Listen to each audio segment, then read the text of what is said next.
Hola a todos y todas, mi nombre es Estefanía, estudiante de licenciatura en matemáticas.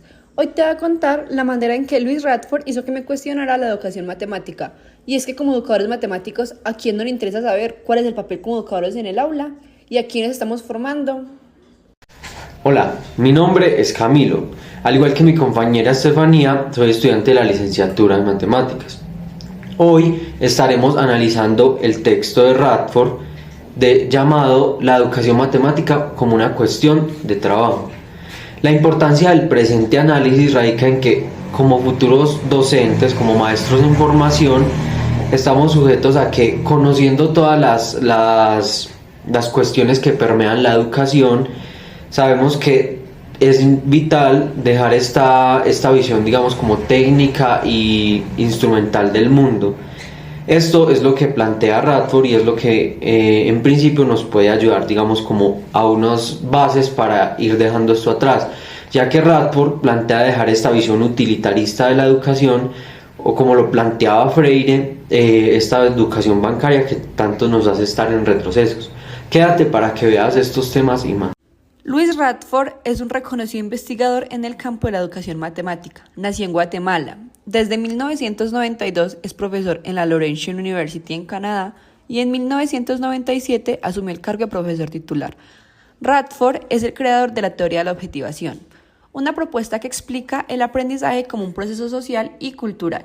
Según esta teoría, los estudiantes construyen conocimiento matemático a través de la interacción con otros, el lenguaje, los gestos y herramientas históricas. Su enfoque está influenciado por pensadores como Vygotsky, Marx y la fenomenología. En el 2006, presenta los fundamentos de la teoría en el artículo Elementos de una teoría cultural de la objetivación. En el 2014, publica de la teoría de la objetivación, donde profundiza en sus principios. En el 2017 contribuye al libro de enseñanza y aprendizaje de las matemáticas, problemas semióticos, epistemológicos y prácticos. Y en el 2023 publica la teoría de la objetivación, una obra integral sobre el tema. Radford ha publicado numerosos artículos y libros colaborando con educadores en distintos países. Su trabajo es clave para entender cómo los estudiantes desarrollan pensamiento matemático en el aula.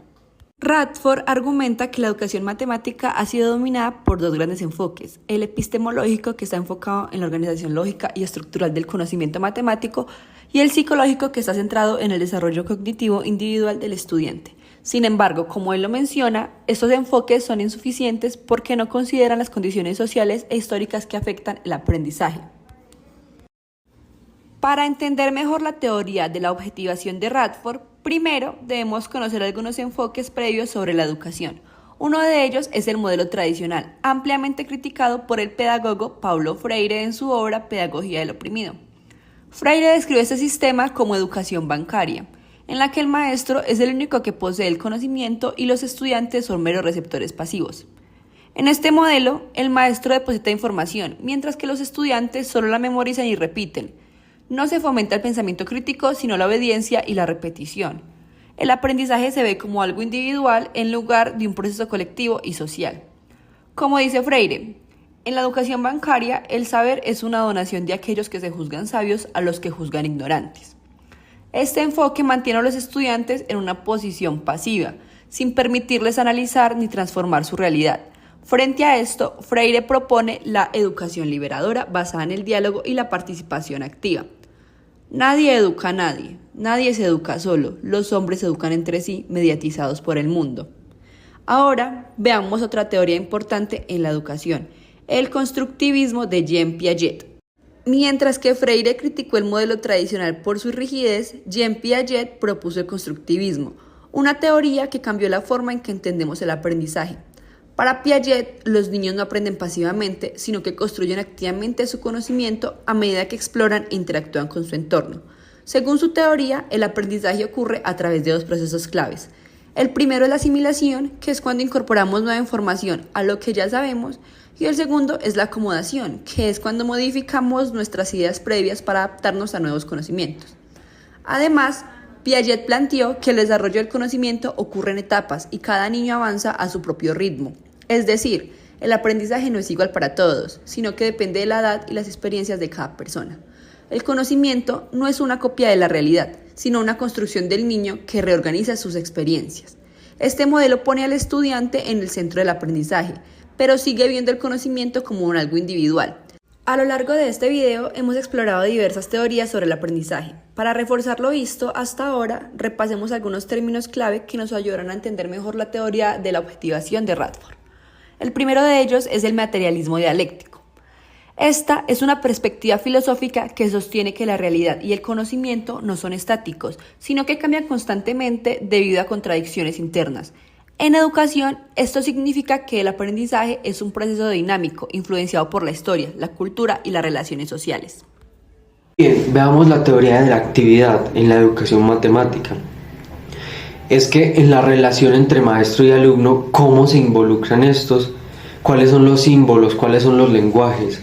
¿Cuáles son los movimientos, los actos, las pasiones, las sensaciones que se dan en el aula?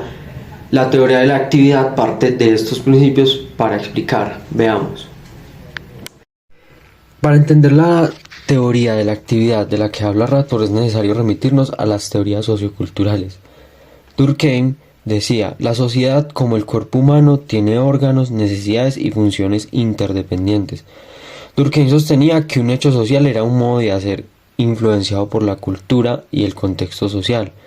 Los hechos sociales son conductas humanas habituales no dependientes de la constitución biológica ni psíquica de las personas, sino más bien como de la sociedad que integran.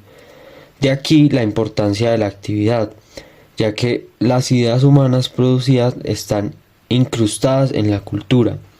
De allí lo necesario del movimiento, el ritmo, la pasión y la sensación para integrar tanto maestros como alumnos en el aula, denominadas en el texto de Radford como maneras sensuales de poner en primer plano las ideas matemáticas. En este contexto, en el que Radford insta una teoría de educación como actividad, para esto se plantea maneras sensuales de poner en primer plano las ideas matemáticas.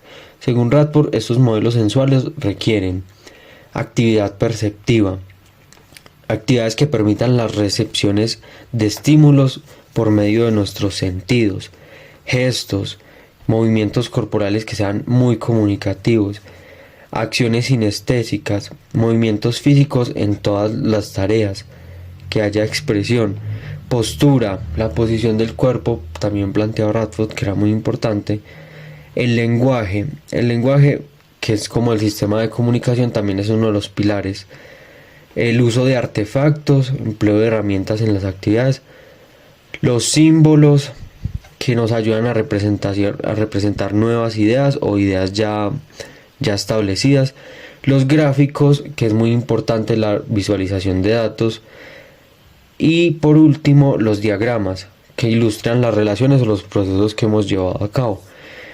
Entonces, la actividad en esencia es una forma social de esfuerzo conjunto que da paso a la autoexpresión, desarrollo intelectual, social y deleite.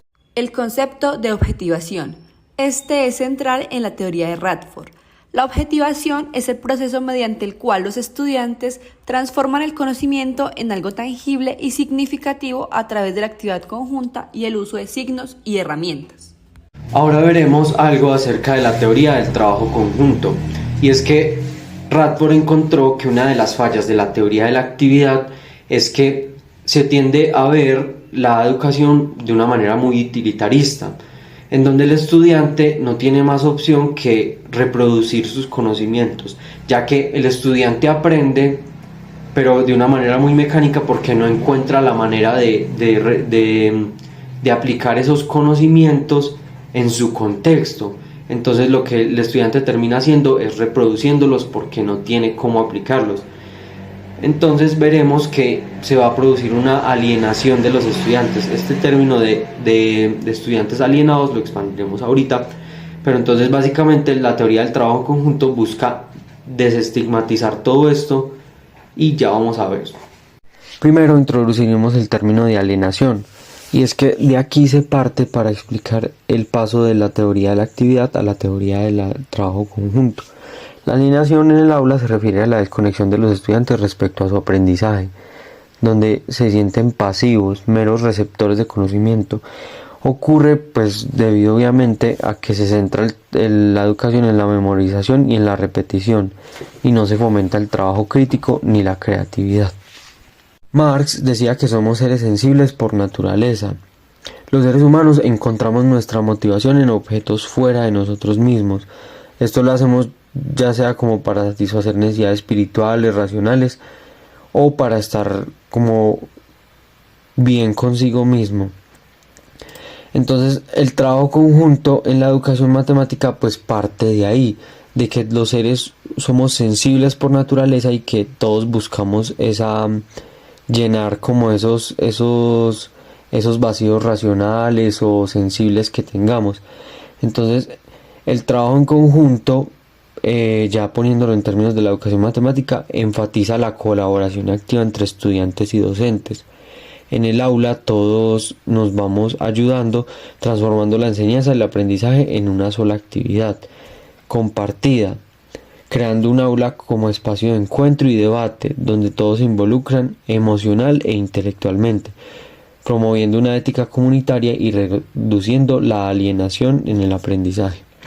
En resumen, la visión de Radford nos desafía a repensar la educación matemática no solo como un proceso cognitivo, sino como una práctica social y cultural.